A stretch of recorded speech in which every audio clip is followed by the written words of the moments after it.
That's good. And top left is Sarah Lamberton. Hello. Oh, hello. Name, where'd you come from? I come from the other room. You have to shut that door so I can't hear you. Yeah, just a minute. Sorry. Penny, was that Is that any better? That's better. Okay. So I'm Sarah, John's wife, and I just started my own tutoring business. That's it, really, at the minute. Or Teach My Child. Yeah, it's called Teach My Child, yeah. Specialising in? Oh, maths. At the minute. No, the idea will be long term to go online as well. So it'd be maths, English and 11+. But at the minute, I'm just starting off with the maths sessions, and I've got 6 lined up to start in January, 6 groups. Yeah, that's it, isn't it, for a minute? Yeah. That's it. That'll do. There we go. Paul and Emily, joint team effort today.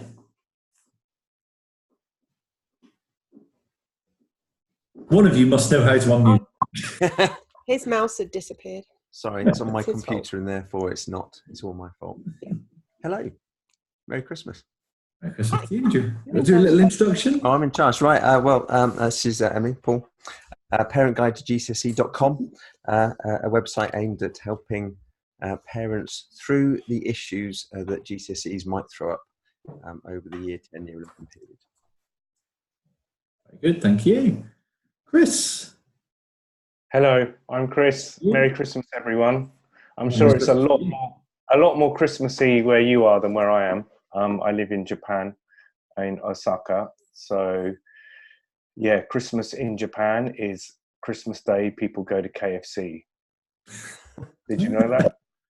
Wow. And like Christmas is really just for it's just for like a love thing. It's like a Valentine's Day. Like, you know, on the 24th of December, you go out and hold hands with your boyfriend or girlfriend or whatever. Oh, wow. So anyway, got to share that little cultural story while we're here. Very interesting, I think. Yeah. Exchange gifts? No, well, that's a bit of a sore subject in our house because my wife every year. No, they don't share gifts basically, but they buy children gifts. But every year, my wife always says, "Oh, you only have to get one. You're only allowed to get one present, or we should only get one present."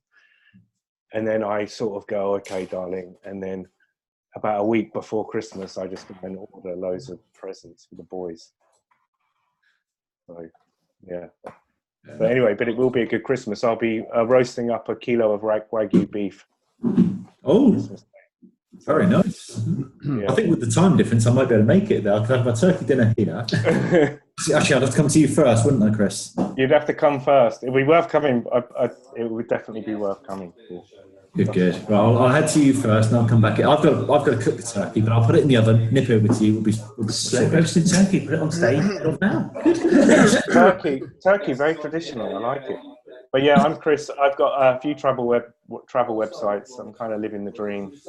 Completely dysfunctional business, and just kind of living the dream and being free. Really crap. Living the dream. There's a job description if ever I heard one. Cool, Jacqueline. Well, I would like to live the dream. Maybe one day, Chris. Maybe one day.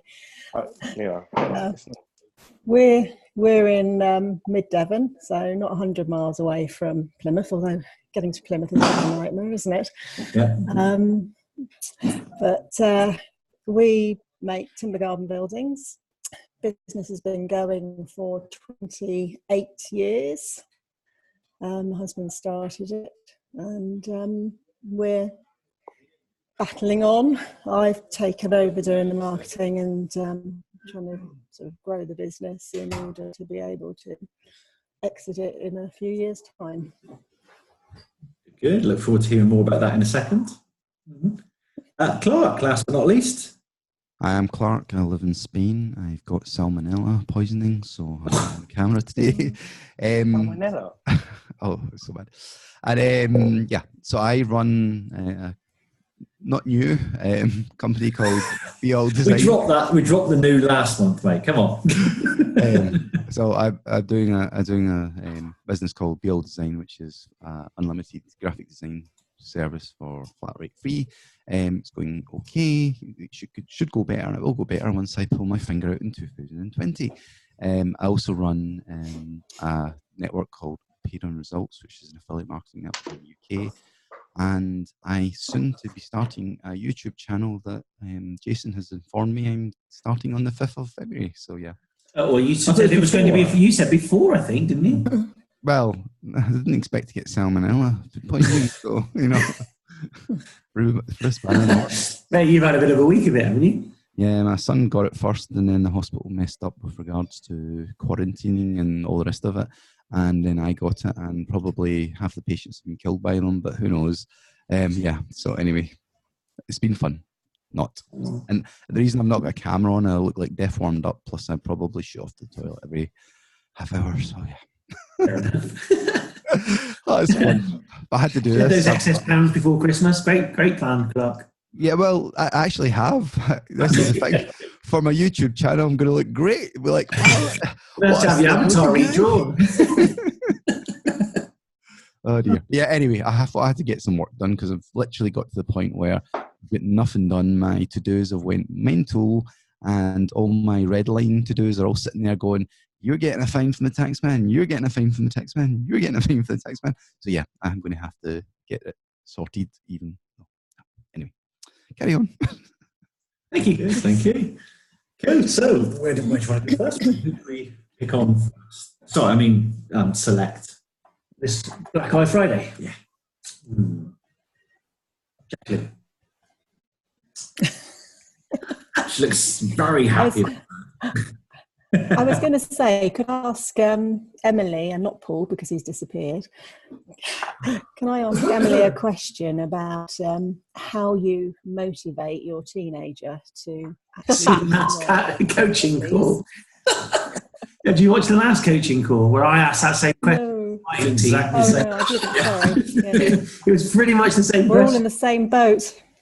Yeah, pretty much.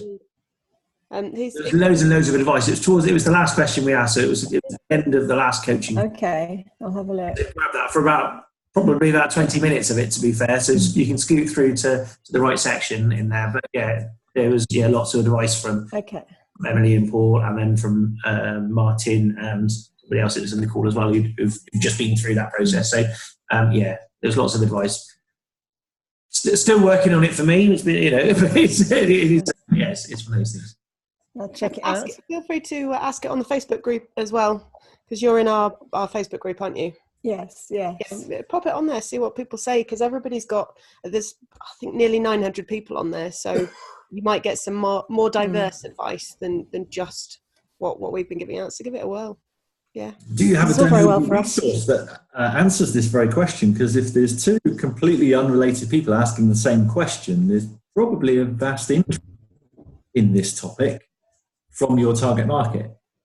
We do, we are putting the final touches to the masterclass, which we're going to get Jason to trial for us, and then we're launching in January a combo package where you get the revision planner kind of tips and tricks and things, because we've just launched our online revision planner. So if that's useful, online revision planner generator thing, and the masterclass, and access to various bits and bobs. I'm still putting together exactly all the stuff that's going to go in it, but that should address a lot of the getting them started, giving them that kickstart, and then membership is really our solution to the problem.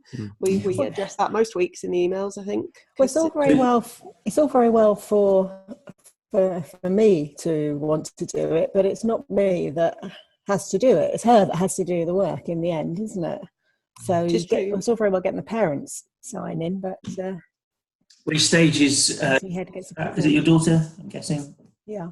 Yeah, what's she at? She's in year 10. She's Year 10.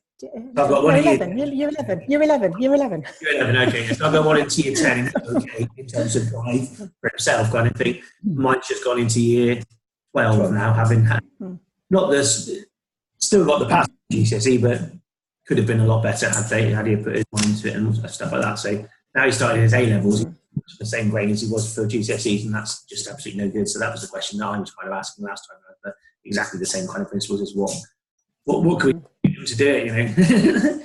Well, interestingly, I've got a daughter in year 12 as well, but she didn't start doing any work until probably February half term.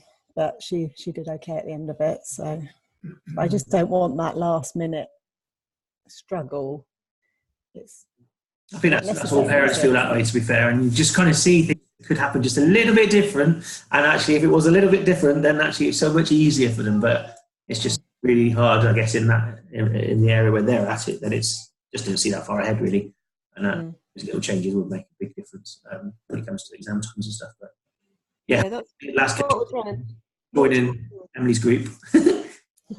That's what we're trying to do, is give you kind of almost an alternative in terms of being able to coach them rather than nag them, because that's the difference. We did the nagging thing a lot with one of the boys in particular, and it just drives everyone bonkers and makes it stressful being at home with them, and they're at home half their learning time. So what we try and do through the program and through the various things we put out is just help you create almost a dialogue rather than a I don't know, monologue is usually parenting, like la, la, la, la, grunt, la, la, la, la, grunt. That's because that's what you get generally. So we give you useful questions to ask to kind of open up what they should be doing, how they're doing it, rather than questions that I think the biggest feedback we get from parents is that they sit and go through this stuff with their child, our emails and things, because that way it's advice coming from experts rather than your parents nagging you. And that means that they're actually taking it on board and not just going, oh, well, don't you say that, but what do you know? So that's, I think we've got various bits we've been thinking about doing in the new year to get people started on them.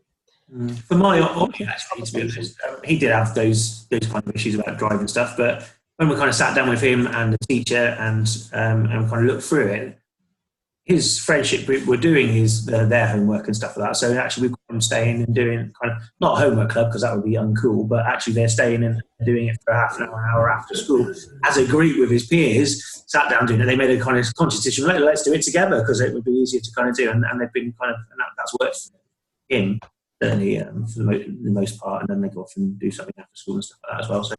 And that kind of worked for them. It's kind of, like we said about finding the why, there's no different in business, to be fair, and finding those jobs that we all hate to do, and actually there's things that just kind of have to be done, and they get kind of put back and they get kind of put, actually I don't see the value of them right at this minute because there isn't a need, like the tax returns and all that kind of stuff gets shoved on, and actually just don't get around to doing it because it's just one of those dead boring things that actually I don't need to do it. There's no incentive for me to do it, and that finding that why, i.e. you're going to get £100 fine if you don't get it done by the end of the month kind of thing, it's sort of that just kind of focuses you to get it done. And so kind of there will be in adults and in business, it kind of the same principles, I guess, underlying the kids as well.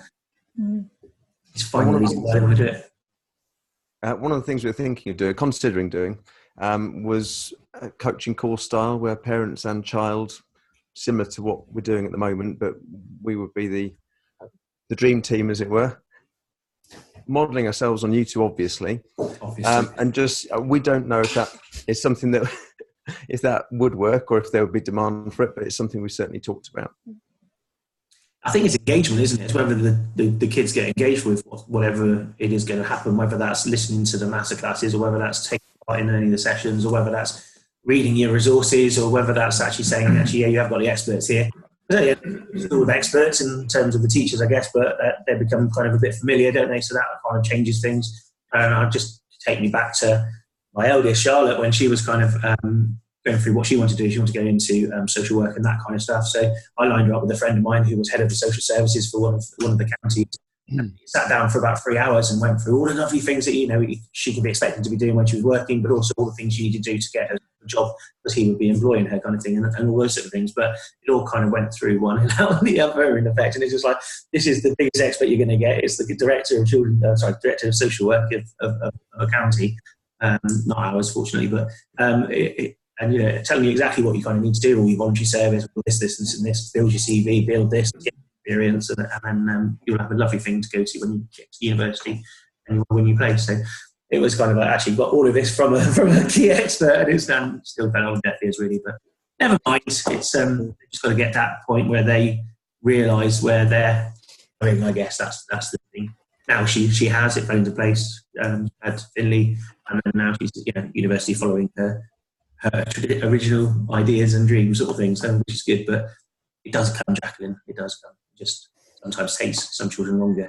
I did see this was relating to my youngest, to be fair. This is a kid's thing, isn't it? It's not very good. But it was relating to things kind of like popcorn, all goes in the pan at the same time, but all at the same time. And it was a graphic or something like that. It was kind of like actually all children are the same. They all come out at the same time, but actually they don't all develop and they don't all find the right, they don't have time to flourish and to pop at the same time as well. So some take a little bit longer, some take a little bit quicker. And that was a really good analogy, I thought. Good. I'm writing that down. I'm writing that down and I'm finding it and it's going on the Facebook group later. Popcorn, yeah, it's really good. I just look at it, it's like, oh, that's fantastic. It's on, I think I might have shared it. If I haven't, I'll share it later and you can pick it up. I've seen it somewhere. Yeah. Create your own is a good idea. Same principle, same message, but brand out as Parents Guide 2. Yeah. Get someone like Your Design to create your own branded graphic. He's got them all tied up. We're making a brain food recipe book. So there's like a queue of avocado on toast and things. And so I've got I thought you said you were only staying for a month, and I'm like, wow, they just keep asking for stuff. Long may they stay. Right, anyway, I had an idea for you, Emily and Paul, based on what you were just talking about there.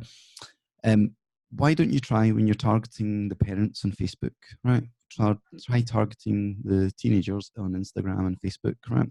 With a very specific age group. So you're looking at 14 to 16, and basically do an advert along the lines of parents nagging you, going to make you go and do tutoring with someone outside, and you don't want to do it. Here's the perfect solution. Blah blah blah, and then just sort of get them to download a thing about you, giving some information, tips and stuff like that, right? And obviously, one of the things is going to be get your parents to sign up for this. It will really help you. Blah blah blah. And it sort of gives, if my kid came to me, right, okay, and said, oh, I've seen this thing that might help me with maths, I don't need to do a tutor, do you think we could try it? I would be like, oh, sold, okay, get it, because he is the one, or he said it to me.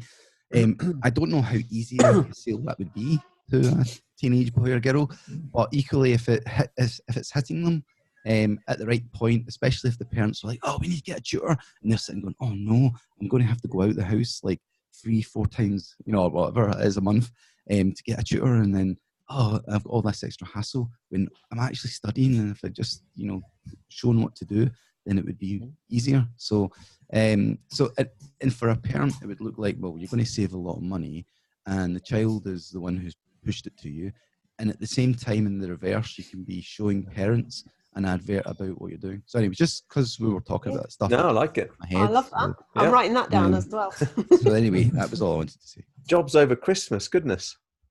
That's the rest of my day now. And you thought we were having a social this afternoon. Yeah. That's a good idea, because I can see the power of a child saying to a parent, I want to take ownership of this. I've seen this thing. Would you? Could you? And so good idea. Well, they say that kids make you buy the electronics in the house because the parents don't have a clue what's going on. Not in my house though. But the thing is, if my son came to me proactively saying, oh, I think this might help me or work, I'd be like, oh yeah, let's do it. I'd be like, oh yeah, whatever, because he's the one that said to me, and that's way more powerful because they're the one choosing it, and then it's not getting sort of forced on. They're already engaged, and if they're the one asking, aren't they? So you've won that over rather than, oh, look what I found for you, Ben. come and do this. Well. The whole, like, are you fed up with your parents nagging you? let's, you know, yeah. Yeah, it's Yeah. ultimately you're going to sell to the same customer, you're going to sell to the parents, but your target market here, child, and the benefits are different to the child than they are for the parents. For the parents, it's get your child off their arse working, get them actually, achieving what they're capable of in GCSEs. The kids, it is get mum and dad off your back.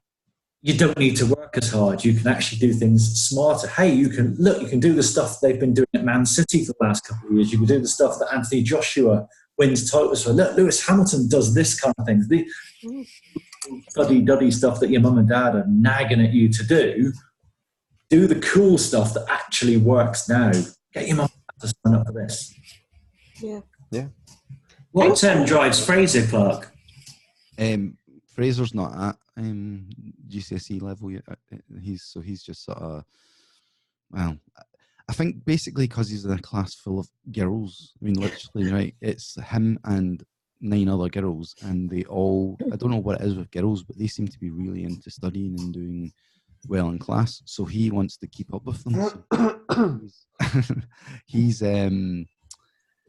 he's really good at all of these subjects except for Spanish. And the reason I don't think he's good at Spanish is because there's about 4 fluent speaking Spanish girls, and so therefore he can't be the top of the class, so therefore he won't try to be the top. He'll just do it. But when it comes to motivation for other stuff, I mean, he's like, when it comes to his YouTube and all the rest of it, he plans out what he wants to do. He comes to me with ideas. I mean, today sent me some ideas on how we can continue to run it after the apocalypse thing on the 1st of January when all children's channels are killed. And he's like, oh, there's this Roblox thing that you can sign up for and blah, blah, blah. And he's also got, he's got other things going on with it, so he's definitely wants to continue. He just has to wait till he can get the right thing. But I've taken. What do you think drives him with his YouTube stuff? It's American law. He just loves doing it. I think he likes the attention and the sort of fame part of it. But the fact that he's successful in his eyes, and he is successful, it's just that, it's not like you deal with big corporations. They think success is 1 million subscribers, not, 55,000. But like when you're 12 years old and you've got $1,000 a month coming in, and half of it's yours to do whatever the hell you like, it's a lot of money. But so much money he doesn't even know what to buy anymore. He's run out of ideas, so I'm like, what are we getting for Christmas, Fraser? What are we getting? No. Have you got him to read Rich Dad Poor Dad yet? Because you should get him investing it good and early. Okay, he's not the reading type anymore. He used to be. He had a Kindle and he used to be hell into reading, but he doesn't kind of do that anymore. I don't know. Maybe it's we're currently studying Rich Dad Poor Dad as part of our homeschool. So we've got the audio. We do 15 minutes a day. We listen to it, myself and the boys, and then we discuss it afterwards for 5 to 10 minutes. And some of it's going in. Literally, we were watching the new Star Wars film yesterday. I will not give you any spoilers, but somebody mentioned in there about, he's doing this because of fear. And then Jack just went, well, it's fear and greed, really. Those are the 2 emotions that drive anything. And it's like, that's Rich Dad Poor Dad. You're quoting Robert Kiyosaki. Amazing.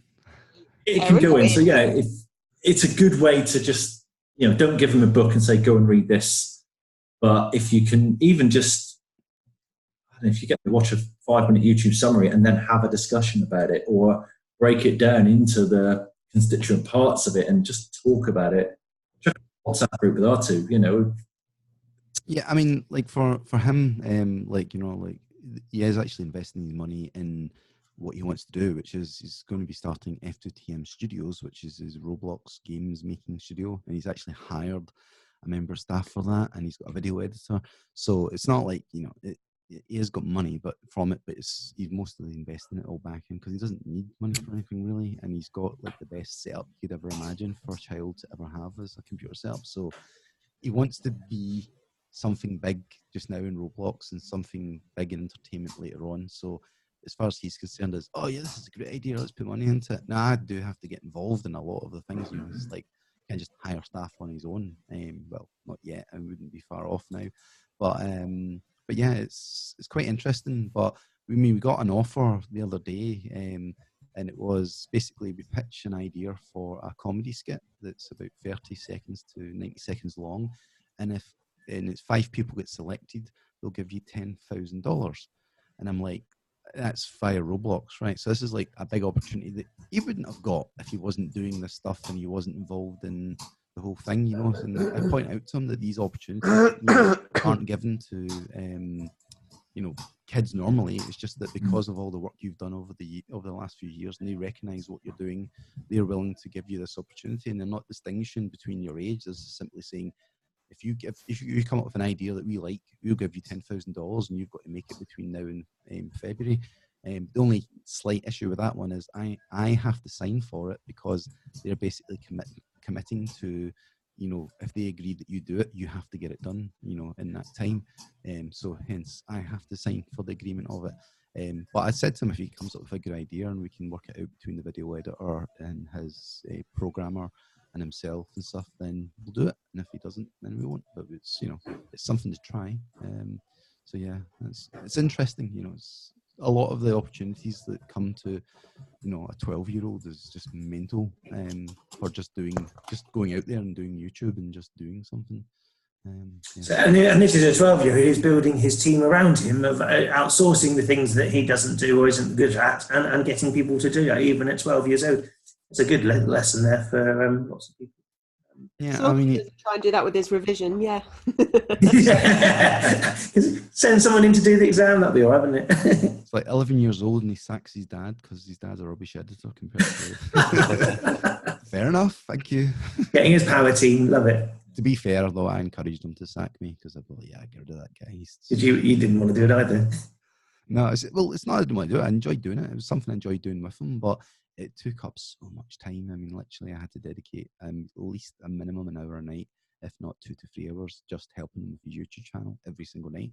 And I enjoy doing it, but it's got to the point where I'm like, I know where my strengths are, and my strength is not a video editor. A professional video editor is so much better, and it'll make it better for him. So that's what we've done, and it has helped. People recognise it and see it. He got into the 110% magazine. He's got a page there every month. We spoke to them recently. They're going to continue that into 2020, so that's good. We just don't know really what's going to happen.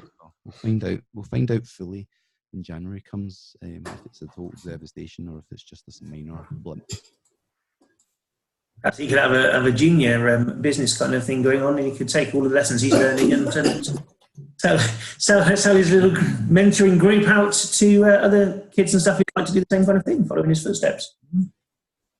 Junior 1% club. Yeah. Junior 1%. You could give him a reason to, give him a reason to read the books then, and actually he could retell them in his own inimitable style. Indeed, yeah. But I mean, it's interesting to That's see okay. what he wants to go with things. It's like, I always find it quite interesting how, especially the younger ones take on it. My son Adam is extremely good at writing, right? He's already wrote a book and he's made a little bit of money from it, but he could write so much more, but he just doesn't have that motivation. So I don't push him. I just sort of say to him things that he could be doing. I'm saying, like, if you write a really good book, that could be giving you money every month when you go to university or whatever, without you having to do anything. And it's like, but he's not quite there yet. Maybe he'll get it soon, but just now I just leave him I want him to decide to do it. I'll not nag him, I'll just sort of tell him. I think one of the things we've picked up from Rich Dad Poor Dad was that it's only us adults that are motivated by money, really. Kids don't really give a toss. It's different motivations. Well, I think it can change in your age. I mean, like when I was 14, our house fell down and we were homeless, and I was motivated to make money because I thought, well, I'd never want this to happen to me when I'm older. And I did. I mean, even though I was going to school, I still, I made way more money than the teachers half the time anyway. It was ridiculous what I was doing at that age. But I was very motivated. But money did matter to me at that point, because I was like, well, if I can give my parents money, they can help stuff, and it'll fix things. Obviously, when your kids are in a situation where they don't need anything, they don't think that way, which is fine, and that's what I wanted for them. But equally, I think, you're only 4 more years before 3 years in his case before you're an adult, and you're not really seeing the relationship here yet, and what's going to be like when you've got your rent, you've got your food, you've got all other stuff to do. Are you really going to be able to cope? Don't think so right now. So we have to do something soon to make them sort of realise that things aren't just for free, and you do have responsibilities. So this is a conversation I have with Benji. Yes, that's it. So I'm just laughing there because we had a discussion the week before last about taxes and all the different taxes that were going on, and Jack was horrified. Don't get to keep the money you earn. Some of it goes to the government, and some of it goes to this, and some of it goes to that. I don't get to keep my money. It's like, no, you get to keep about 30% of it eventually. So actually, by the time we've gone through it, the government ends up with all of it. It was absolutely horrified to learn that there was these things called taxes, and that if you earn £100, you don't get to keep all £100 of it. If he came back with, well, I'm going to be the government and keep all my taxes, then you'd have to start worrying. That's obviously what he needs to do, is to say, I'm going to be the banker. I think we need to get our kids sorted out on a sort of mini profit first system, whereby whenever they get money in, it goes, if they take their taxable money before they're being taxed at the younger age and put it aside in some savings so they're used to not getting it. Yeah. Then that's got to be a way forward, because ours are going to be useless when they get to uni, aren't they? Yep. I blame the parents. Yeah, I think you should. Yeah. Or the teachers, one of the two, probably both. What if parents are classes? They were doomed from the start. Okay, so I'm going to go back to Jacqueline then, which is where we kind of started the conversation before the quiz kind of turned into kids and stuff. That's fab. A few more years. Sorry, you hope to be living the dream in a few years. Mm-hmm. So, we're going to define that a little bit. I was just wondering if you could nail that down a little tiny bit. What's a few? 5. 5. There you go. And do we know what that looks like yet? Because I know you were having a conversation with John a while back, whether that was a full exit, whether that was a retiring of a management team in place, or selling up and moving abroad, or whatever. It changes. I don't think we're fixed enough on any one trajectory, really, for it to be, we need to do this. Yeah. It's fine as it is. Mm. So we just want it to be a little bit easier, I suppose. Not do so much ourselves, so we're trying to bring people in that can do some of it for us, so we're not tied to doing everything. And that's working. We just need to bring someone along to free me up a bit, so I don't have to do everything that I'm doing. What does that person look like? Who knows? Is it a junior person? Is it a manager? Is it a director? Is it pure marketing? Is it what is that?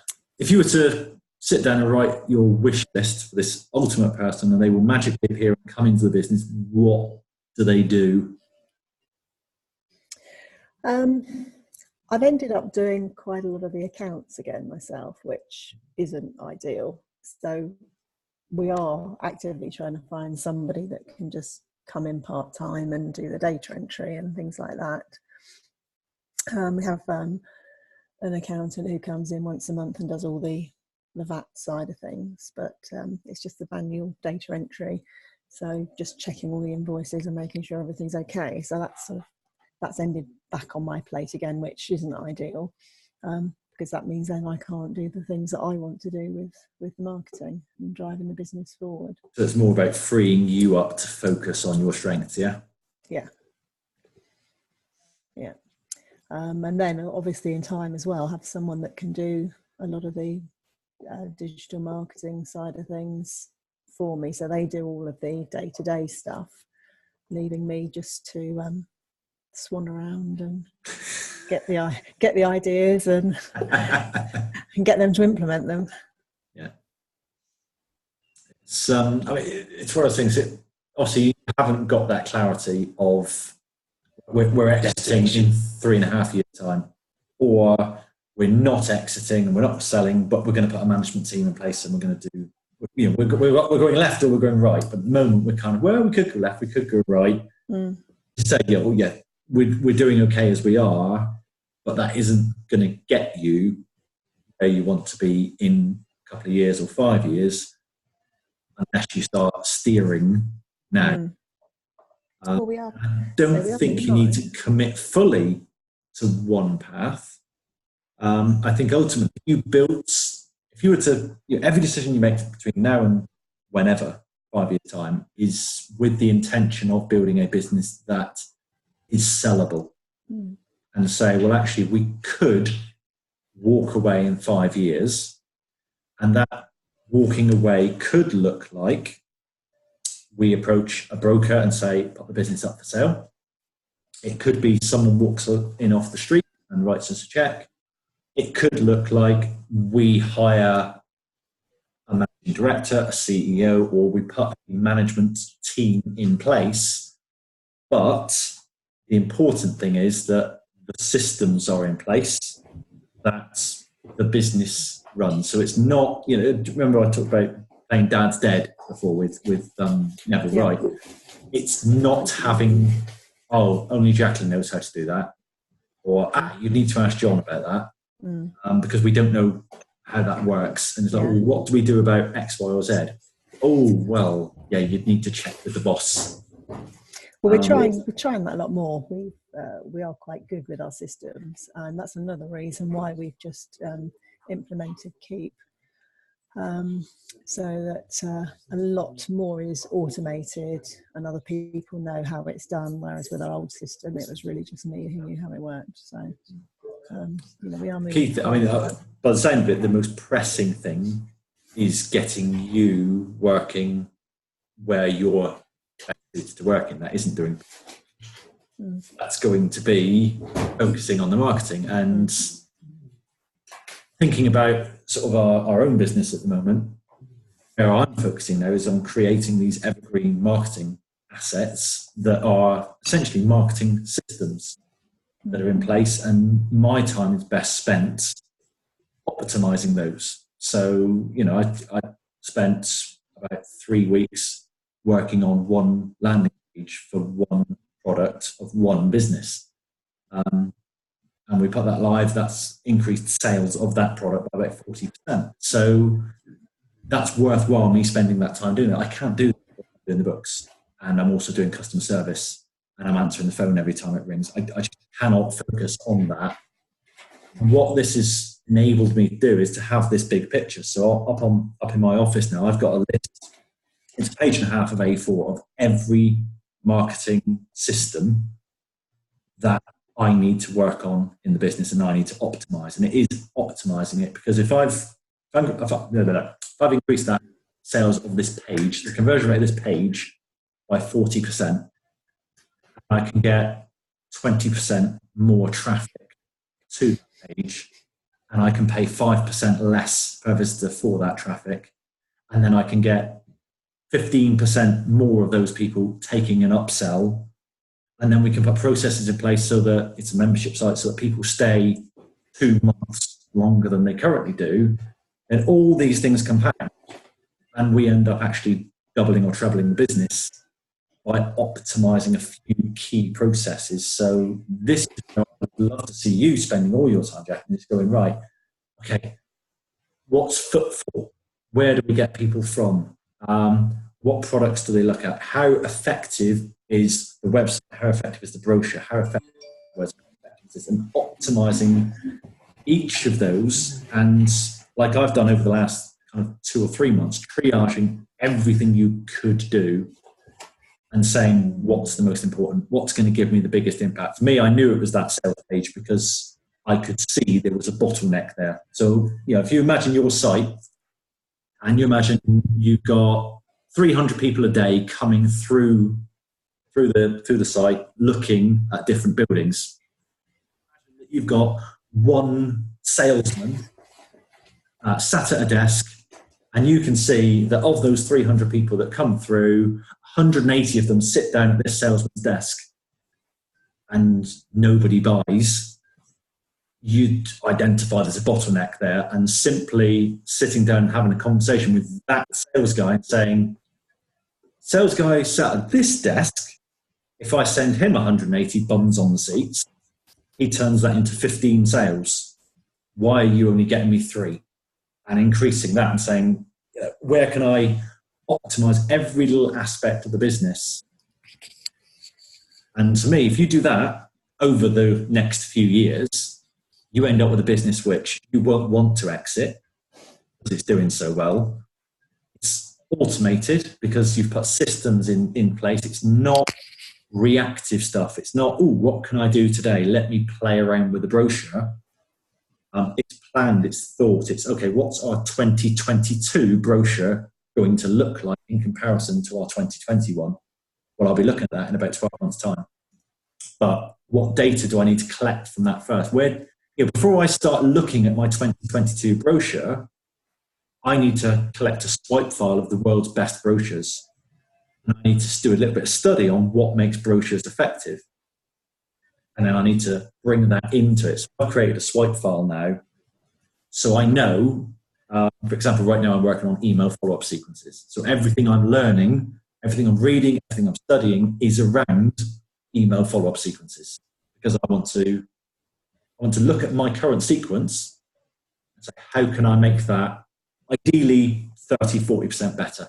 How can I increase open rates on every email? And that's not just tweaking headlines, that obviously helps. How can I increase readership? How can I increase or improve the relationship with the reader so that when they land on a sales page, that sales page automatically converts to without changing anything on that page? Does that make sense? Because it is a different way of thinking, I think. Yeah, I don't think I drill down enough on all of the elements of what we're doing. It's a bit of a, we do this, we do this, we do this. Well, what actually works? What's working best? I have got more visibility now with the new system on where people are coming from. But it's still very early days. It was only last week that we went live with it. So what it may be worthwhile doing, Jack, is just setting aside, could be an hour a week or half a day a month, to analyze.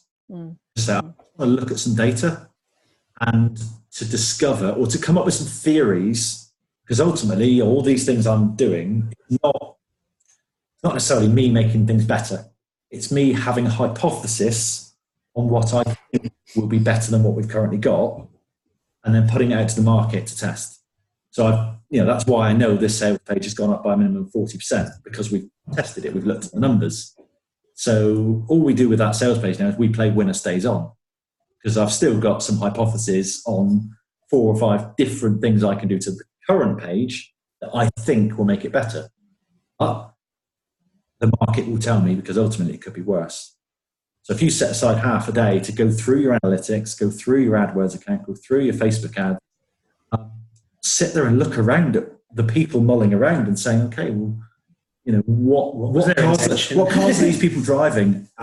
What do they look happy when they're talking to the salesman versus that salesman?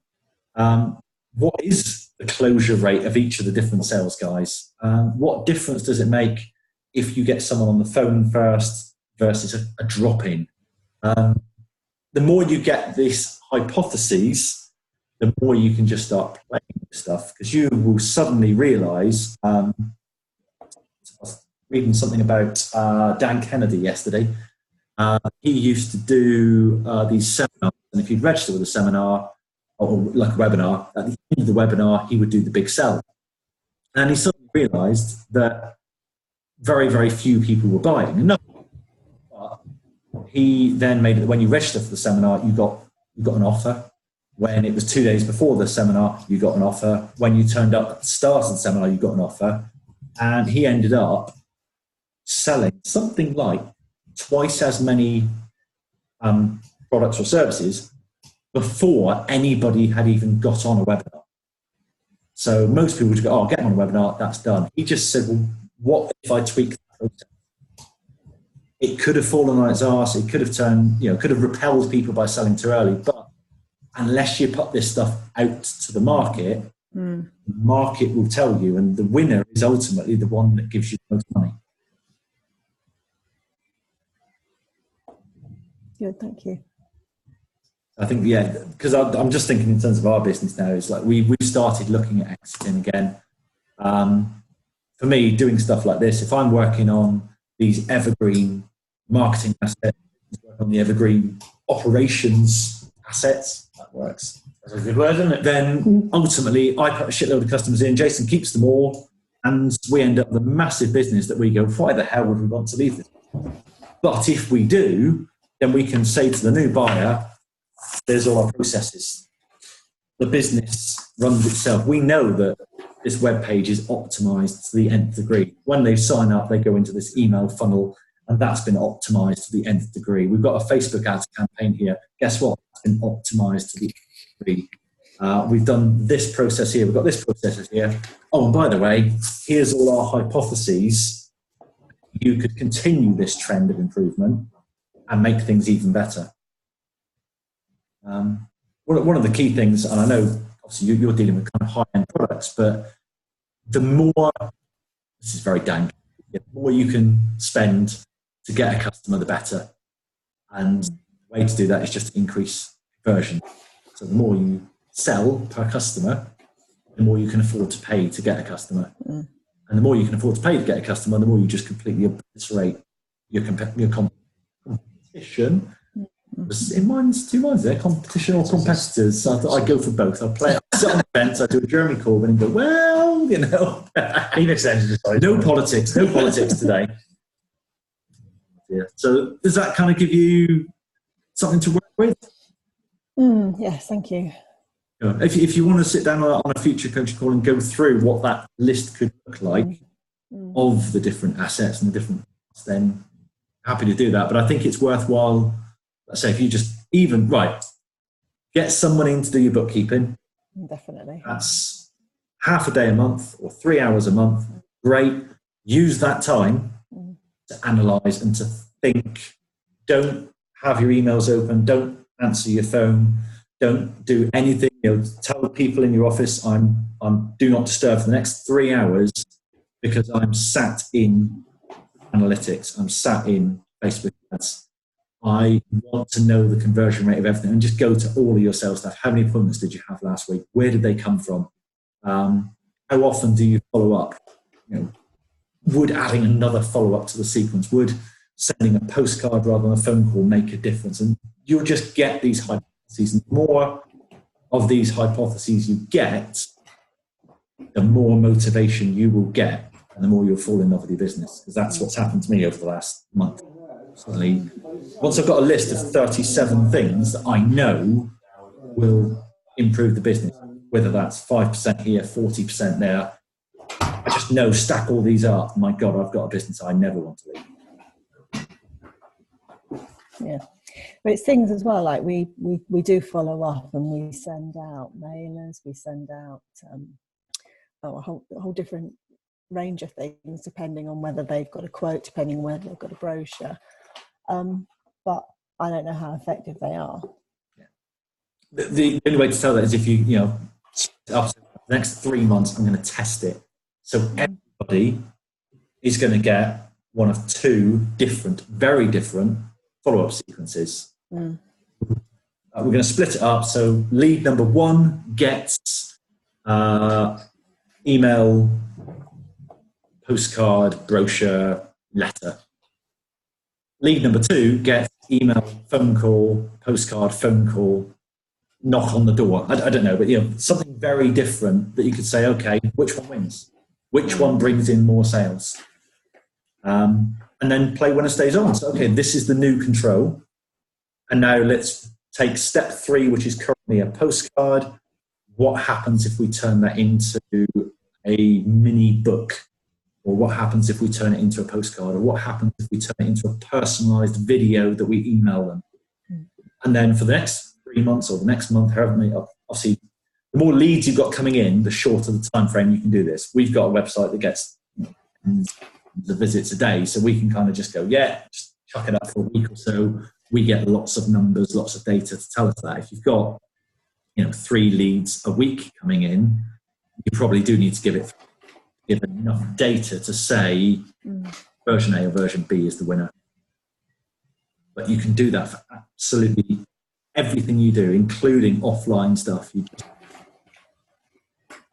literally split test the two and judge the results.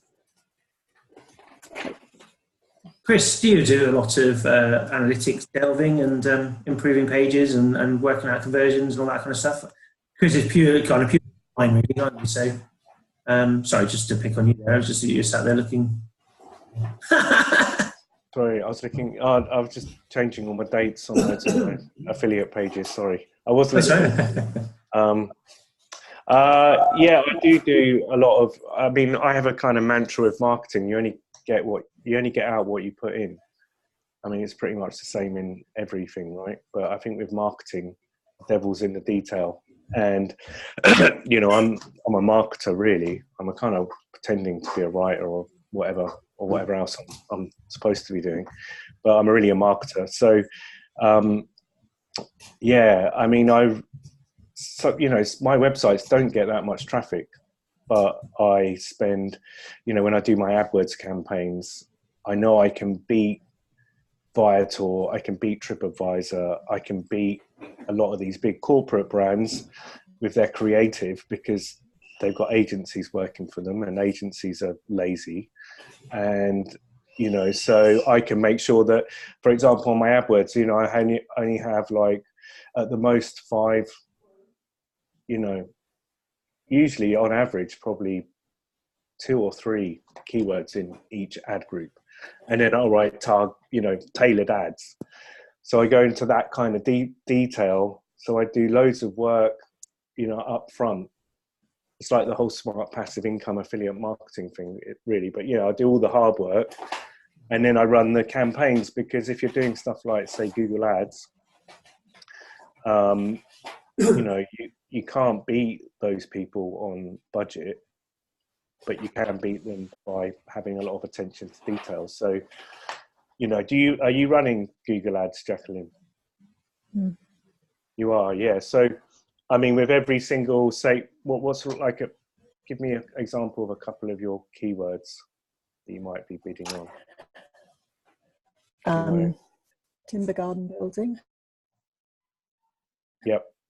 So with that, I mean, I would make sure that Timber garages, wooden garages.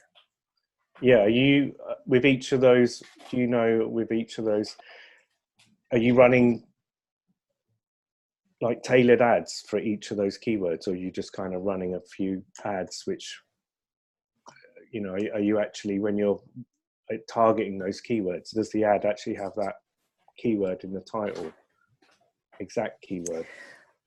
Yes.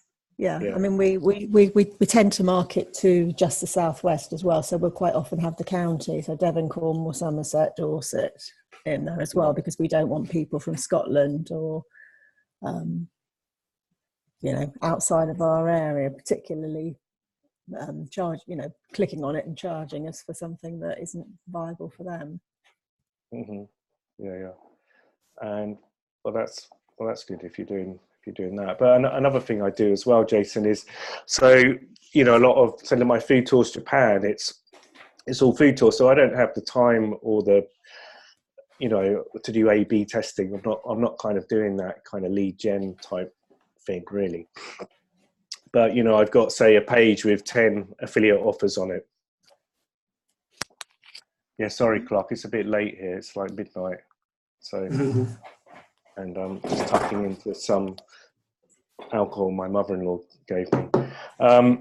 So it's a Food Tours Japan. I have 10 tours, and then what I do is I work out the ROI. So like the classic EPC on each of those tours. So every 3 months, I'll look at all the data, what's happened that quarter. Because as you know, when you're selling third-party products or selling anything, you don't really know. I mean, it could work for any business. I mean, Jacqueline, in your business, it'd be the way that you list sheds, you know, what's the order?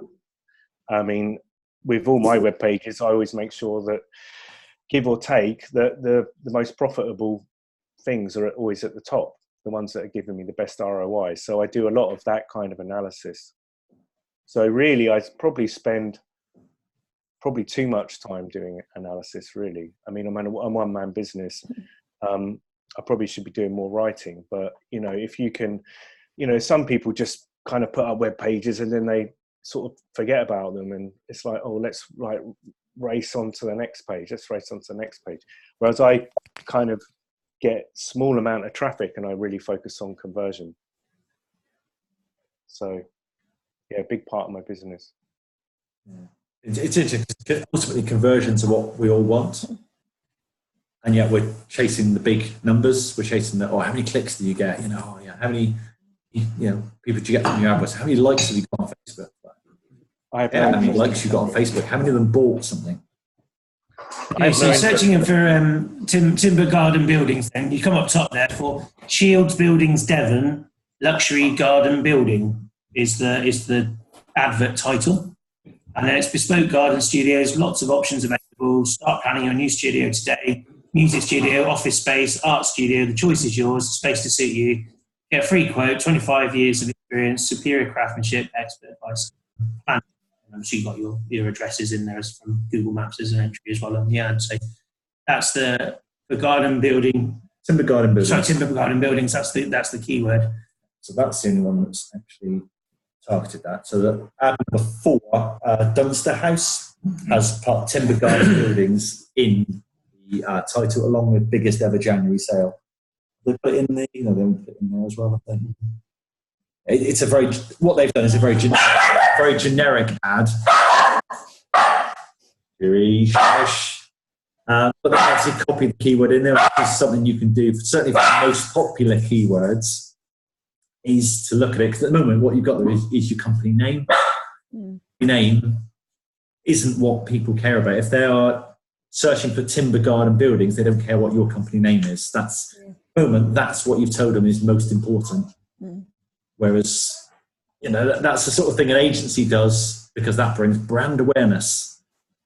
But you don't want brand awareness, you want conversions. People buying timber garden buildings. And again, you need to know what you can afford to pay on AdWords for a customer that buys a timber garden building versus a luxury lodge versus an outbuilding versus a garden port thing.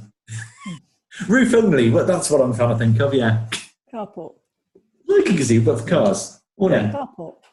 Carport, that's the word, yeah. So you need to know what your, and again, so timber garden buildings, quite generic. Okay, we can have some generic ads. 10-foot timber garden buildings in Cedar Oak, Devon. That's somebody who pretty much knows what they want to buy. And if you can really tailor that ad to say, hey, are you looking for a 6-foot timber garden building in Cedar Oak and you're based in Devon? Now look, this is what this page all is. And it's really customizing it and not having one size fits all. This is something that you'll probably dip into every single, I was going to say every single month, but I think every single week. Is Ben looking at this for you? So I would be having a weekly conversation with Ben. Hello, Dave, how are you? This and saying, okay, our click-through rate for this set of keywords is currently 1.3%. How can we put a test up against that to see? Now, I keep likening this to, you go to the opticians, and what do they say to you? Better or worse? Or worse. And that's all you're doing with split testing, is you're saying, right, I've got an idea. I think this will be better, but let's chuck enough at it and just see, is it better? Is it worse? It's better. Great. That's the new winner stays on. 1.3% conversion becomes 1.7%. Brilliant. That's the new control. What we then do is try and make 1.7 and return it into 2.1%. What you've done there is for the same cost per click, you've just increased margin. I don't know the time yet. I think don't forget when someone types into Google the search term using, so timber garden buildings, what they're looking for is a result. Means it's what they're looking for. That's what they're looking for. At the minute, that's what Google wants. Whilst you're paying for the privilege of being at the top of that search result for timber garden buildings, what the user's looking for is their timber garden buildings, and then to make sure they're on the right, when they click, they want to be onto the right site. So they're going to get the right search result. Just the fact that you're having to pay to be at the top is that's what makes it an ad. Otherwise, what you're looking at when you're doing Google AdWords, for example, is you're just trying to be that one at the top of the thing which is most relevant to the person who's looking for it. So whether that's having the search term in the top, or actually popping in there the things which you want to, because you don't want anybody who's looking for timber garden buildings, because you're very high end and you are luxury and you're bespoke and all of those kind of keywords. So at the same time as you're trying to attract people to click on the ad to go through and buy something, you're also trying to attract the right people. So the ad needs to kind of include those people that you don't want to waste your pounds while they're clicking on it. So have a little think of that. But the messaging has to be right for what they think they're searching for, as well as what you want them to do when you end up there. When I'm guessing when you click on that timber garden building, they end up on the site. Is that your home page? Is that a page dedicated to timber garden buildings? It takes you to Garden Studios. That's on the URL, but that might not be where it leads. But it's, where are you taking land on a page? It has those timber garden buildings that they can kind of choose from. So you want to make sure that everything is as relevant to just think about when you do a search on Google, what you're looking for. That is exactly what they're doing. The only thing is of the search results, you're paying to be there, and you just got to get inside the head of the person who's searching, because actually that becomes most relevant then. And I think John was absolutely right that the brandable ones like timber garden builders, the generic type of keywords are fine, but they're going to be less further down the buying and converting to somebody who wants to buy something from you than the more niche keyword. The ones I think, like you said, something like Red Cedar, garage, blah blah blah blah. They've done some research already. They know kind of thing they're looking for. They're searching in Google for almost for the product that they want. It's a bit like me going, actually, I want board games, so I'll do some research on board games. Okay, so I want some word board games. So I on word board games. Actually, I want Scrabble. That's what I'm looking for. And then Scrabble, and I'm kind of coming, and I've done my, using Google to Scrabble is what I'm actually looking for. But actually, in order to get there, I've done a bit of research. And then when I get to find the site, it's Scrabble, that's what I want. Do you see where along the journey I've kind of ended up? And you want to kind of catch as many as you can at that end of the journey, so that actually it doesn't cost you as much. Those that visit your site are ready to buy, and they've already excluded themselves where they need to from your ad copy and or the search engine results, if you like, that you're paying for ad copy. They've already excluded themselves as well, so it just makes it a little bit more likely that they're going to buy. So it's better really, and if you can land a page which is that Red Cedar wood thing, that's whatever it was you were on about earlier on. If that's where they're going to land, then actually, that's exactly what I'm looking for. I can do this with it. Oh, that's brilliant. And then as long as the landing page converts, then actually, you should make more sales out of that. That's very helpful. Thank you. That makes sense. Otherwise, I remember you coming to a meeting with the brochure the other day, and it's kind of like, this is all that we do. Boom. And if actually all your ad campaigns go, this is all that we do. Boom. That's marvellous, that is, but I'm not going to wait through 300 pages of garden buildings to find something that I'm going to be looking for. Sorry? It wasn't, no, but it was quite a heavy tune, wasn't it, of a product that you kind of do. And I know you've broken them down now, and then there's lots of things that you send out which are a bit more, tailored to what they're looking for. 2 seconds, Chris, I'm on flow, do you mind? Sorry. I know. I haven't yet. Hang on. So it's kind of actually, here's all that we do. You take your pick, have a look, see what you fancy, come back in a minute and let me know what it is you want. And people tend to get turned off on that. That's where it's been. Chris, go on. Yeah, I was just going to go back to the Google Ads. I think you did kind of cover it, but you've got a better way of saying it. Go on, then, Chris. Just kind of rewind a bit. So, Jacqueline, we're looking for timber garden building. I mean, you're bidding in position number 1, but your ad is not relevant to the keyword that someone's searching for, which means, one, it's going to lessen the amount of clicks you get, but the clicks you are going to get are going to be a lot more expensive. So to get into the Google, what's it called, quality score, you score, make sure that you're really relevant. So timber garden building, it needs to be in the title. If you're going to use the URL, it should also be in the URL, and it should potentially also be in the description. Whereas your ad to me, your description to me looks like a generic description. It looks like you're using some ad extensions as well. But what I would say is use the ad extensions to put your generic things in, which it looks like you are, but make sure the actual ad, the title and the description are, you know, directly on topic for each keyword. The other thing, so it takes a long time to set it up, but you can just start with your biggest keywords and, you know, the 80-20 rule, just start. Yeah, and you'll never be done. Start with your best performing products. Do one product page, whatever product gives you a great margin, choose that, and then work out a campaign that gets people who are looking for that particular product to go and buy it. You don't have to have a big branding thing where actually on any generic keyword, you don't have to do that. You can have your red cedarwood shed. I don't even know if you do that. Something you came out with originally. Your oak shed or whatever else, you know, whatever that may be, whatever your best selling or what you've got capacity to build. If you're short of a particular area that you want to be selling, actually look at those. What are those keywords that are converting when they get to your website? Which you start off on the AdWords, exact match. And then you kind of build that ad around it. So actually you're making sure people who are looking for that product will then go on there and buy it. The generic stuff is great and they will get you to look around your site and things. But I'd love, do you have access to your AdWords account now to look at the numbers for that particular ad? Yeah.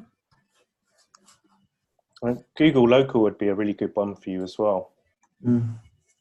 It's kind of free still at the moment. Something else I would add to your hypotheses, or certainly it would be a hypothesis for me. What's your average age of your buyers? Not your prospects, but your buyers. 60. Okay. Do they prefer to self-serve via the internet, or would they prefer to pick up the phone and speak to a human? They are quite good on the internet, most of them. Okay. Because Project Timber, Prime Oak, and Dunster House have all got telephone numbers in their app. And you haven't. And it's just one of the things I would, again, split test it. And I would say what happens when we put a phone number in. You can then track that to the nth degree, and you can actually have tracking numbers, you can have call whispers, and then you can track sales back to Google Ads. And if you know that a particular ad leads to your phone ringing with buyers, not tire kickers, but with buyers, then you know I can afford to increase the spend on it. Look at different keywords, but this is lots and lots of different optimization. I like the other results as well, so have a look at them. Okay. I don't like the one that says sheds. No. We're taking elements from each one. You can take the good elements from each one and pop them into yours. So the things like request a brochure, for example, that's in there. The telephone number, that's in there. There's calls to actions. Actually, I can request a brochure. Click on that one. Request a site visit. Yeah, click on that one. I can click on that. That's within the search result. They can automatically click and do something that you want them to do, basically. So actually, those kind of things are really quite good. Not sure why you want to log in. So that second one is awful. Can I just say, right, first of all, what we searched for? Timber garden buildings. Their ad is sheds. So I'm not looking at shed, but they've decided to be a pressure-treated garden. I, as the customer, do not care that it's pressure-treated. And Project Timber. Oh, again, it's the company name. None of those three things they've told me in the headline do I care about. They've then put some benefits in it: 15-year guarantee, free anti-rot treatment. Oh, it might rot. They've just put a doubt in my mind there. 50 years experience, made in Great Britain. Yeah, that's going to be very important for that target market, isn't it? But yeah, just having a look at the competitors and what they've kind of got as how they've built theirs, because you've started using what was it you called it? Extensions. The extensions, the ad extensions. So you've got the map in there, you've got opening hours in there. So you've already sort of built with some extra things in there, but you could kind of add a couple of other things which make it great and make it useful. And actually those call to actions is what you kind of want. So if they see a completely relevant ad title and some detail in the description which they kind of like, and then they can still order a brochure just from that click, you know, it's going to increase those things for you, isn't it? That's how Clark says. Okay. AdWords staff have called some of these companies and got them to change stuff for the worse, which is what happens if you ever get a phone call from someone at AdWords saying, "Hey, we'd like to optimize your account for free." Just say, "No, thank you. No, thank you," because all they want to do is get you spending more money and send you more clicks. They don't want to send you buyers; they want to send you clicks. Some of them have got reviews in there, so I don't know whether you've got review service set up on the website and things. They've got reviews in there as well, so that's another thing. Like Dunster, for example, that's one of they're pretty active at getting reviews and things. So plugging that in would be quite good. Yeah, we've got reviews that come up there. What am I looking at in Google Ads for you? I've forgotten. That was a long time ago. Timber garden buildings. Numbers, wasn't it? Number of, I was just going, if you've got the keyword timber Stats, garden buildings, what kind of impressions does that get? What kind of clicks does that get? What's your average cost per click? are you tracking conversions? Conversions. What conversions are you tracking? Are you tracking conversions? Sale. They're coming up under different ad groups Mm-hmm. because we've got the keywords in the different campaigns.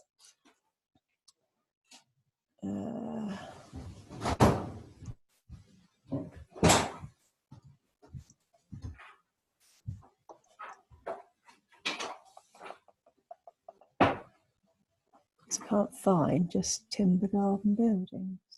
It may be a match within a different campaign, perhaps, rather than a exact match keyword.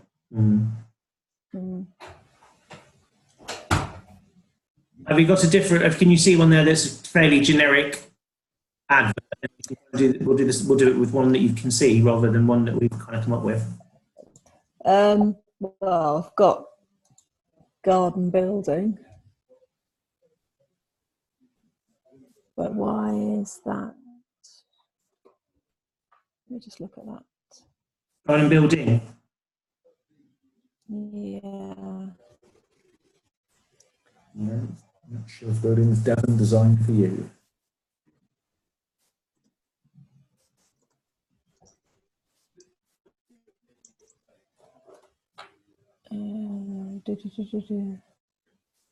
How's that performing?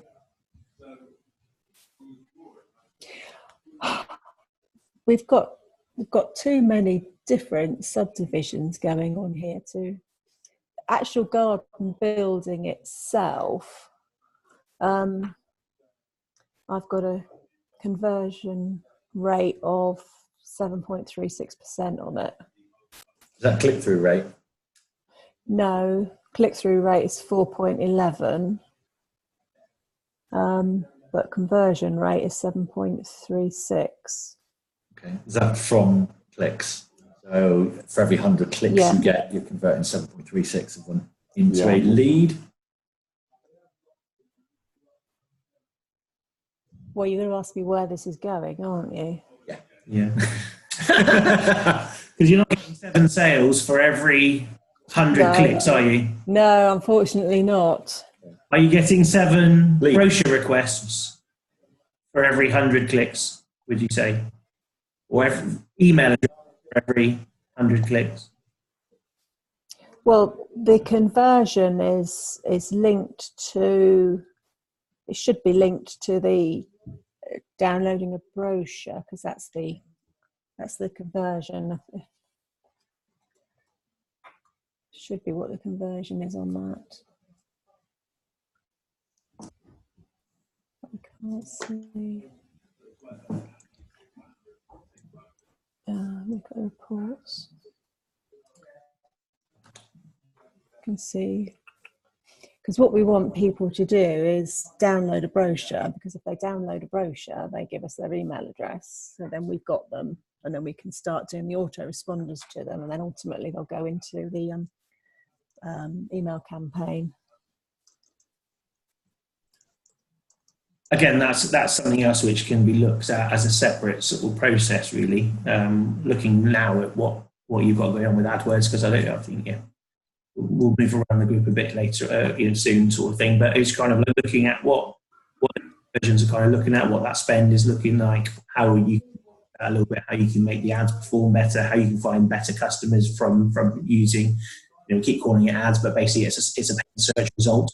It's getting you at the top above everybody else. That's what it is. And what you're doing there is servicing the person who is doing the searching. You're servicing their need, basically, because that's what they're asking for, and you're providing that for them, and a paid thing. And looking at the two search terms that we've just put into Google and the two adverts that you've got there is plenty, I would say, of improvements that you can do to one, improve the advert to get more clicks through, but two, improve the advert to exclude people who that you wouldn't necessarily want to be coming through, who aren't going to be spending £10,000 on, and this is going to be really a shed, for example, which I'm not. I know it's not. I absolutely get it, but you know what I mean. It's the high end, the bespoke. They're not looking for that. They're looking for B&Q 150 quid wooden thing that they put together themselves, for example.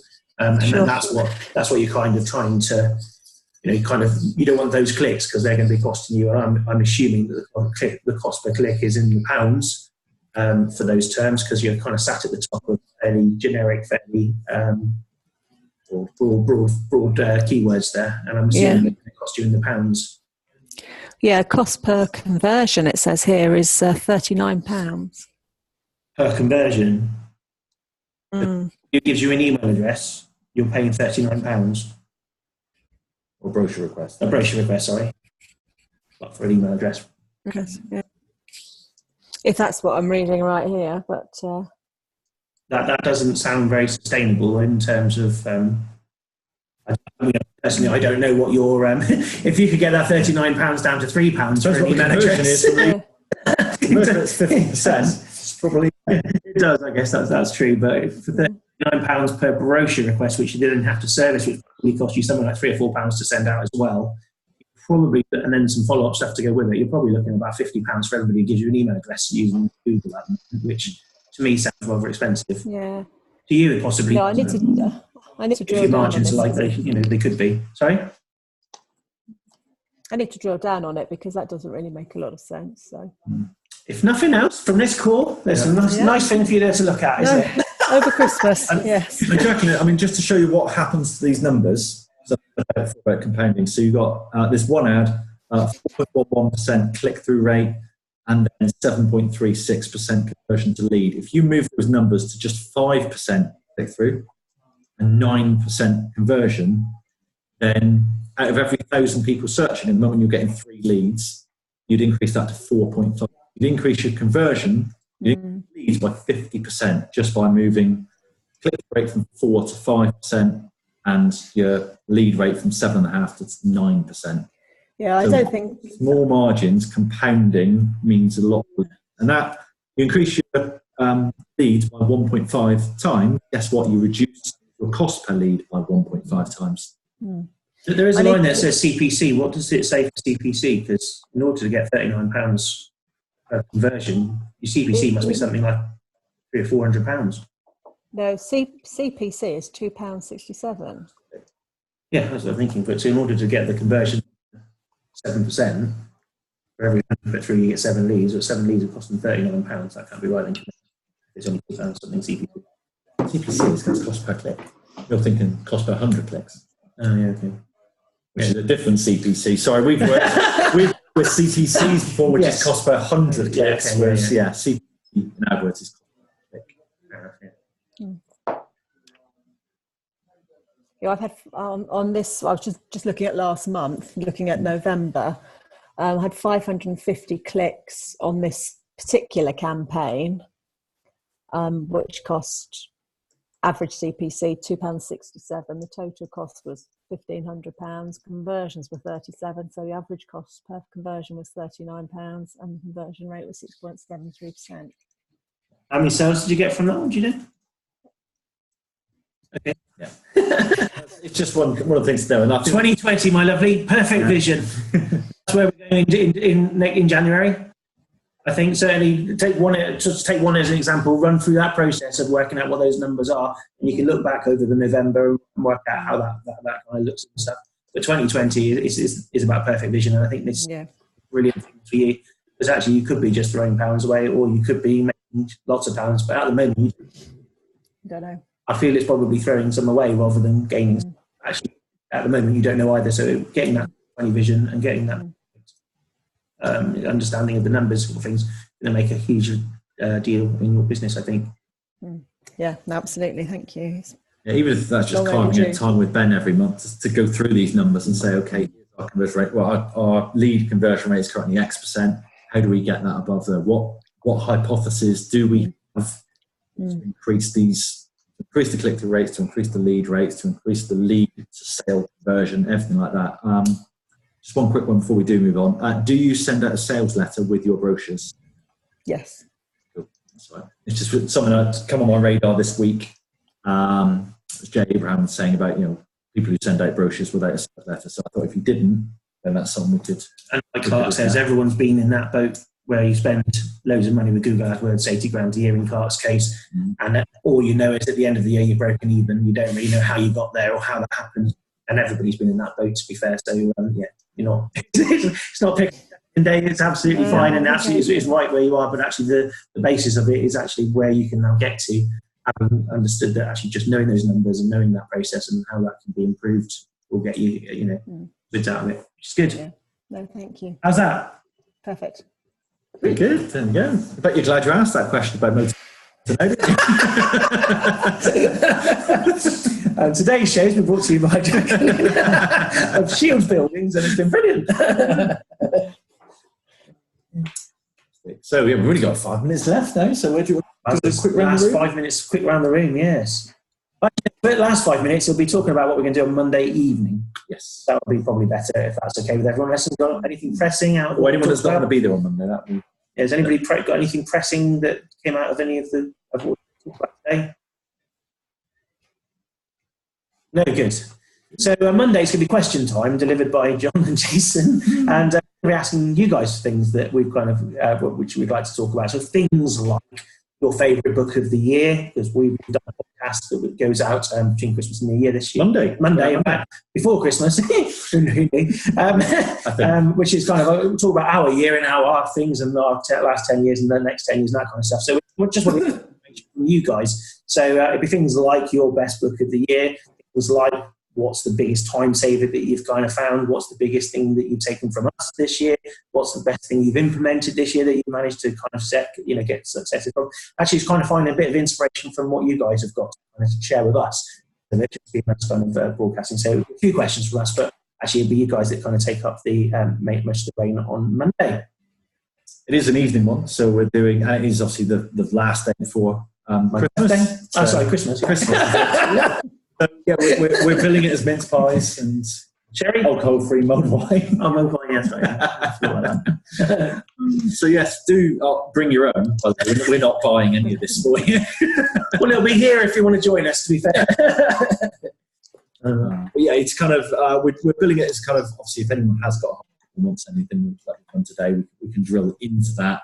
But we are billing it very much as it's a social, it's a catch up. It's a chance for us to kind of just ask a few questions of you guys, find out a bit more. But yeah, where we can drill down and where we can all head next year. And I think it'll be fun to dive back as well, because I enjoyed that when we talked about it. Actually, let's go back to 2010. I think where were we all 2010? What were we doing then? So have a little think over the weekend. No pressure, giving you some notice now. Best books, best podcasts, other than the ALB podcast, obviously. Yeah. Any tools you've got? Any time savers that you found? Anything that's made the hugest difference in business? Hugest difference. The hugest difference. I'm not a copywriter. Whatever's worked biggest for you. I don't know. Which will be superb, I think. How's that sound? Super. Oh, can't wait. I can tell. So, sorry, Chris. So what are you doing? Sorry. So what are you doing? You're looking back. Yeah, I've got to admit, I've had a bit of a. I really need to pull my finger out in 2020. I need to, get. Perhaps we should take some New Year's resolutions on Monday as well. Yeah. Actually. When I say I'm living the dream, Jacqueline, I mean I'm kind of very free. And living in a dream. Yes, I think so. Definitely living in a dream, drinking my mother-in-law's umeboshi liquor, some kind of plum liquor thing. Plum liquor. Christmas, yeah, it's pretty strong. Yeah, I mean, I get to spend a lot of time with my children, and I have a lot of freedom. So I guess that's good for me, but it's probably not good in the long term. But yeah, I wish I could make that call. What time is it? 7 p.m. I think, was it? 7 time, yeah. Time's up for you? 4 a.m. I could always stay up all night. I was just going to say, if you haven't enough wine, Sorry, plum liquor. Sounds something a bit wrong, actually. Plumliquor. Yeah, don't even go there. Plumliquor.com sounds like a great website. So what, you're doing a bit of I knew I'd lose somebody in the call, and I think we've just lost the Hughes. That's lovely.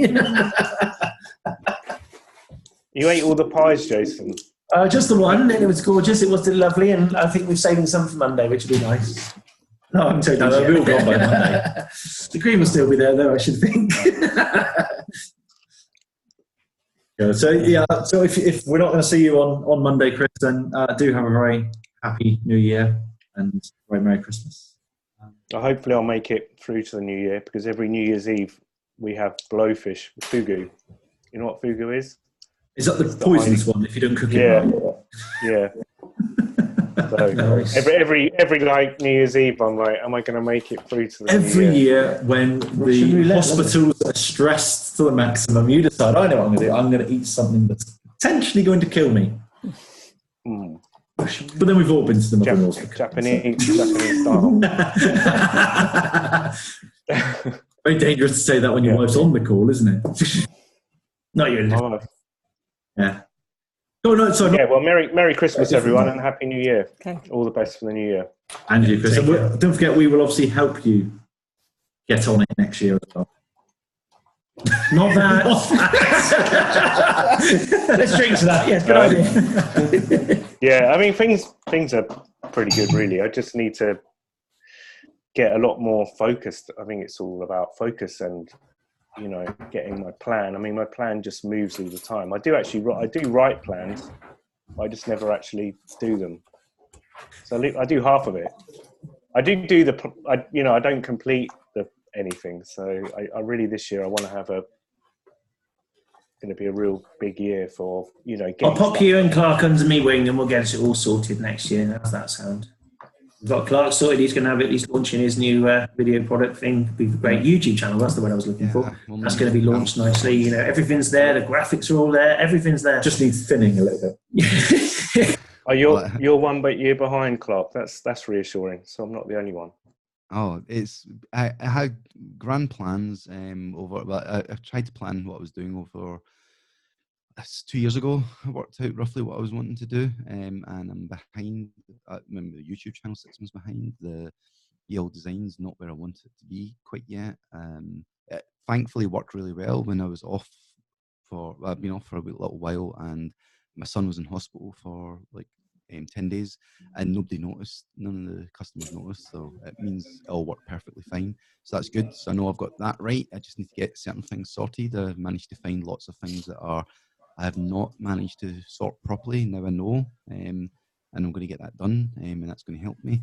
But yeah, if I can get my YouTube channel up and get BL Design going where I want it to be, the second stage of what I want, which I haven't told anyone about, and I'm not going to tell anyone about because I'm not going to tell people. I love what he said. I'm not going to tell anyone. If it's saying you, then I'm not going to tell Jason. I'm not telling Jason about it. Yeah, I'm not tell Jason. He'll twist my arm and hurt me into making me do it. No, I don't get you to do anything you don't want to do, Clark. well, I mean, I obviously changed the plans a little bit, but the main thing is that I'm sitting looking at it just now thinking, is there some things I can cut out in the plan that I had and then get myself accelerated faster for the things that I want? So I'm going to have to think about that because in my head, I think the steps have all got to be taken, but maybe I can just skip a couple and it'll be okay. I don't know. So I don't want to skip them, and then it actually destroys the foundations of what I'm trying to actually get to. But as I mean, my word for next year is subtract, and it's about taking stuff away. The first thing Jacqueline's got to do is get someone else to do the bookkeeping before she starts playing around with AdWords. She's got to subtract. Got to take away the stuff she shouldn't be doing. yeah, I mean, that's one thing I have found. I'm quite difficult. trying. Is, while I've got into having virtual assistants and getting lots of stuff done with that, which has been really great, some of the issues, I would say, I wouldn't call them problems too much, but some of the issues are lessened, but they're still there. You know, like, you know, I'm involved in some businesses that I don't want to be, but because they're family members, I have to be. But, you know, I'm thinking, well, if I can actually get to the point where I'm doing really well, I'll just pay them not to do it. You know, it's like, here's a wage, don't bother me anymore, and that would solve it. Which, you know, Like, you make a brilliant civil servant, because we were paid to not do stuff when I was a civil servant. So But yeah, anyway, but no, so yeah, so it'll be interesting, hearing what people got to say. But I'm sure everybody's in the same boat where they want to be a bit further along than they are. But Yeah, it's very few life people keeps who you are a bit. still on the plan.